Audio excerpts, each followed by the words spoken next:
যেতিয়া লোহিত কছাৰী মৃত্যু হ'ল, সেইটো আচল মৃত্যু নহয়, ইহঁতে মাৰি সেনেকা পেলাই দিছে। ভাৰ্গৱে মাৰিছে আৰু লগত ভাৰ্গৱ অকল তাৰ লগৰ বিলাকক। গোৱালপাৰাত থাকোঁতেও যোৱা বছৰৰ ২৬ নৱেম্বৰৰ দিনা ৰাসমেলা চাই আহিছিল লোহিত কছাৰী নামৰ এজন যুৱকে। আৰু সেই যুৱকজনে মদ্যপান কৰি আছিল আৰু মদ্যপান কৰাৰ অভিযোগত তেওঁক গ্ৰেপ্তাৰ কৰি লৈ গৈছিল। আৰু লৈ যোৱাৰ পাছত অতি ৰহস্যজনকভাৱে পাছদিনা নৈৰ পাৰত লোহিত কছাৰীৰ মৃতদেহ উদ্ধাৰ হৈছিল। আৰু এইগৰাকী ভাৰ্গৱ বৰবৰাৰ বিৰুদ্ধে লোহিত কছাৰী পৰিয়ালৰ লোকে এতিয়া বিস্ফোৰক অভিযোগ উত্থাপন কৰিছে যে তেওঁক হত্যা কৰিলে ভাৰ্গৱ বৰবৰাই। লোহিত কছাৰীক হত্যা কৰিলে ভাৰ্গৱ বৰবৰাই। এয়া আমি কৰা অভিযোগ নহয়, পৰিয়ালৰ লোকে এই যি জ্ঞানদীপ হাজৰিকাৰ যিটো কাণ্ড ইতিমধ্যে পোহৰলৈ আহিছে, তাৰ পাছতেই সংবাদ মাধ্যম যোগে এই প্ৰতিক্ৰিয়া প্ৰকাশ কৰিছে। গতিকে এয়াই প্ৰথম নহয়, ভাৰ্গৱ বৰবৰাৰ বিৰুদ্ধে পূৰ্বেও এনেকুৱা ধৰণৰ অভিযোগ আছে। মদ্যপান কৰাটো স্বাভাৱিক, মদ্যপান কৰাৰ ফলত জৰিমনা বিহিব পাৰে, কাৰাগাৰলৈ পঠিয়াব পাৰে যদিহে তেওঁ বাহন চলাই আহিছিল মদ্যপান কৰি। আৰু এই ক্ষেত্ৰত পৰিয়ালৰ লোকে লোহিত কছাৰীৰ পিতৃ হওক বা অন্যান্য পৰিয়ালৰ লোকেই হওক কেনেকুৱা কি অভিযোগ উত্থাপিত কৰিলে আমাৰ তাত মন্তব্য আছে, আপোনালোকে কিছু শুনি লওকচোন। যেতিয়া লোহিত কছাৰী মৃত্যু হ'ল, সেইটো আচল মৃত্যু নহয়, ইহঁতে মাৰি সেনেকা পেলাই দিছে।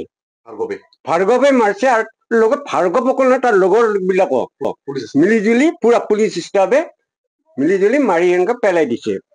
তাৰপিছত যাৰ ফলত অলপ কি হ'ল, মাতা মাতি আমাৰ ঘৰত গলো, গৈ দেখিলো, গৈ দেখো যে ভালুক দেৱী কিহত সি তাক পষ্টমৰ্টম কৰি আছে।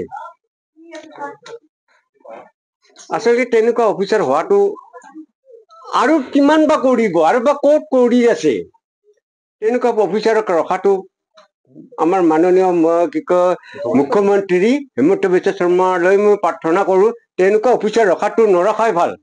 আৰু হয়তো ভৱিষ্যত আৰু কিমান মানুহক মাৰিব তেনেকুৱা কৰি ৰাতি ৰাতি। আমাৰ পৰিয়াল ধ্বংস কৰিল, লোহিত কছাৰীক মাৰিল, মাৰি এনেকে নদীত পেলাই কি নদীত বগৰাই দিলে,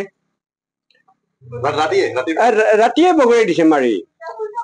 সেইকাৰণে মই অনুৰোধ কৰো অসমবাসীক হওক, আমাৰ মাননীয় মুখ্যমন্ত্ৰী হিমন্ত বিশ্ব শৰ্মাৰ দয়লৈ প্ৰাৰ্থনা কৰো, তেনেকুৱা অফিচাৰক ৰখাটো নৰখাই ভাল। মোৰ দেউতাই কৈছে যে এক্সিডেণ্ট হৈছে যদি দুখে পাইছে, তেতিয়াহ'লে পষ্টমৰ্টম ৰিপৰ্ট কি গ'ল। সিহঁতে কৈছিলে যে ইয়াতে মাৰিছে, কি আছিলে ইয়াতে ডুব পাই মৰিছে, তলত পৰি পেলাই, তাৰপিছত হয় পৰি পেলাই মৰে বুলি কৈছে। আমি যেতিয়া হয় সেই নদীৰ কাষত ফিল্ডত পৰি পেলাই নদীৰ কাষত শিৱ মন্দিৰ বনি আছে তাতে, সেইটোত। তাৰপিছত আমাৰ দেউতাই কৈছে ইয়াতে পৰি মানুহ নমৰে, আৰু মোৰ ল'ৰা ইয়াতে থাকে, ইয়াতে খেলি ডাঙৰ হোৱা, নমৰে, মিছা কথা এইটো হ'বই নোৱাৰে। তাৰপিছত আমি গৈছো কি মানুহটোক লৈ পেলাই, লাছটোক লৈ পেলাই তাতে, তেতিয়া আমাক মানে খেদি পঠাইছে, লাছটোক লৈ পেলাই খেদি পঠাইছে, আপোনালোকে যাওক, যি হ'ব হ'ব, আপোনালোকে অফিচত যাব কৈছে। আমাক খেদি পঠাইছে, আমাক তাত অলপ টাইমো ৰখিব দিয়া নাই। আৰু ভাৰ্গৱ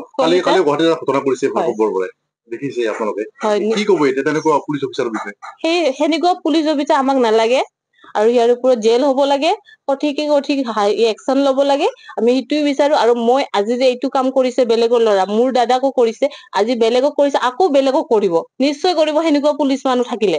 আৰু সেই মানুহটোক নালাগে ৰাখিবৰ কাৰণে, জেল হ'ব লাগে, আৰু জেলত একদম মানে চাজা দিব লাগে, ভালকে চাজা দিব লাগে। সিহঁতৰ ঘৰত কি মানুহ নাই? সিহঁতৰ ঘৰত কি আমাৰ ঘৰৰ পৰা এনেকে কৰিছে, বেলেগৰ ঘৰত, তাহাঁতৰ ঘৰত মানুহ নাই?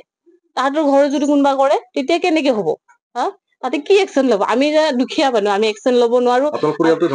আমাৰ ধ্বংস হৈ গ'ল, আৰু নাই দাদা নাই, এতিয়া দেউতা নাই, কোনো নাই, আমি দুজন ভনীয়ে আছো, আমাৰ কোনো নাই, না কাম আছে না কি আছে।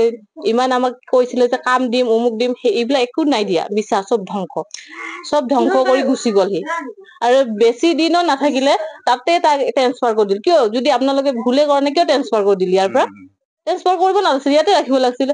দুদিন পিছতে ট্ৰেন্সফাৰ কৰি দিছে, কেলে?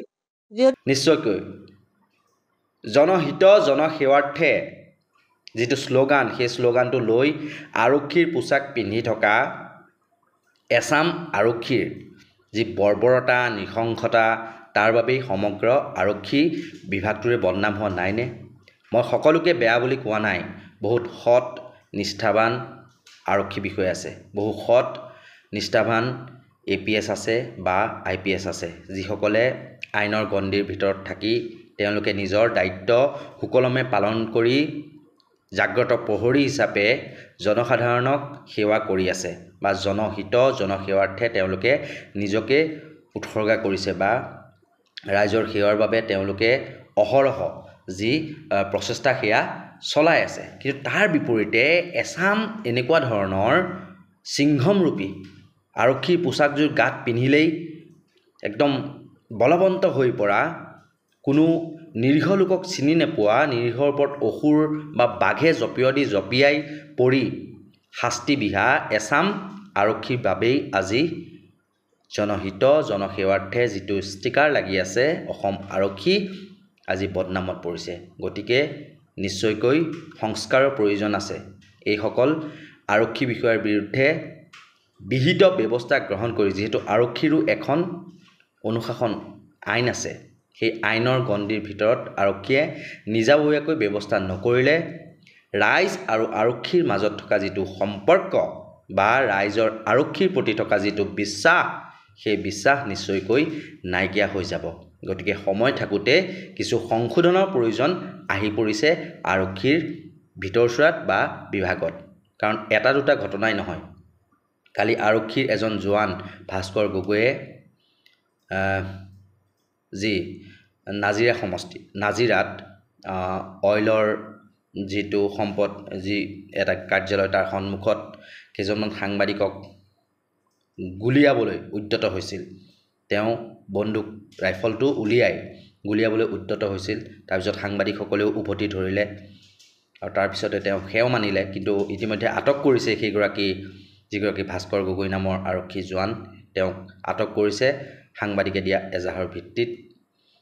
ঠিক সেইদৰে বিভিন্ন ঘটনা ইতিমধ্যে পোহৰলৈ আহিছে। সেয়া লাগিলে দেৰগাঁৱৰ অজয় দত্তৰ ক্ষেত্ৰতেই হওক, এগৰাকী আৰক্ষীৰ যান বাহন আৰক্ষী কনিষ্টবল তেওঁ অত্যাচাৰৰ বলি হৈ চৰমপন্থা বাছি লোৱাৰ অভিযোগ উত্থাপন কৰিছিল এটা ভিডিঅ'ৰ জৰিয়তে মৃত্যুৰ পূৰ্বে। ঠিক সেইদৰে যোৰহাটৰ দীপাংকৰ গগৈ আৰক্ষীৰ অমানৱীয় অত্যাচাৰৰ ফলত আলফাৰ সন্দেহত যি অত্যাচাৰ কৰিলে তাৰ বাবেই তেওঁ আত্মহত্যা কৰিলে, চৰমপন্থা বাছি ল'লে। গতিকে এনেকুৱা ধৰণৰ ঘটনাবোৰ যদি ঘটি থাকে, আৰক্ষী আৰু যিসমূহ জনসাধাৰণ তেওঁলোকৰ মাজত থকা সম্পৰ্কটো বেয়া হ'বলৈ বেছি সময় নালাগিব। আৰক্ষীৰ প্ৰতি জনসাধাৰণৰ যি বিশ্বাস, সেই বিশ্বাস হেৰাই যাবলৈ কিন্তু বেছি সময় নালাগিব। গতিকে সংস্কাৰৰ নিশ্চয়কৈ প্ৰয়োজনীয়তা আহি পৰিছে।